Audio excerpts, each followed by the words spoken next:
وزیر بلدیات سندھ ناصر حسین شاہ نے کہا ہے کراچی میں آتش زدگی کے واقعے پر افسوس ہے۔ وزیر اعلیٰ سندھ نے گل پلازہ میں آگ لگنے کا نوٹس لے لیا ہے، جس کی غفلت ہوگی اس کے خلاف کارروائی ہوگی۔ سکھر میں تقریب سے خطاب کرتے ہوئے ناصر حسین شاہ نے کہا کہ بہت افسوسناک واقعہ ہوا ہے، لوگوں کا بہت نقصان ہوا ہے، ان کو تنہا نہیں چھوڑیں گے۔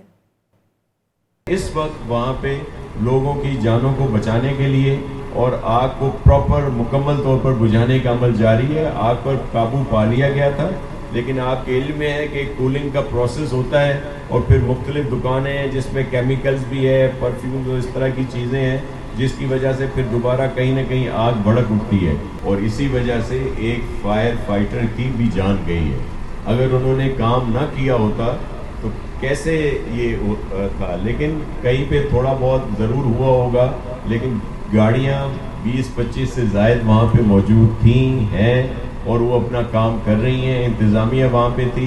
ہمارے کیبنٹ کے ممبر علی راشد صاحب وہاں پہ تھے، ایم پی اے آصف وہاں پہ تھے، دیگر بلدیہ کے نمائندے جو ہیں وہ وہاں پہ تھے اور وہ سب نے حصہ لیا ہے اور سی ایم صاحب نے اس کے لیے انکوائری کے لیے بھی آرڈر کر دیا ہے۔ اگر کسی کی کوتاہی ہوگی، غفلت ہوگی تو اس پر ایکشن لیا جائے گا۔ بہت افسوسناک واقعہ ہوا ہے، ہمارے معصوم لوگوں کی جانیں بھی گئی ہیں، لوگوں کا بہت زیادہ نقصان ہوا ہے اور اپنے ان سب جن کے نقصانات ہوئے ہیں، جن کی جانیں گئی ہیں، ان کے دکھ میں برابر کے شریک ہیں اور ان کو تنہا نہیں چھوڑا جائے گا۔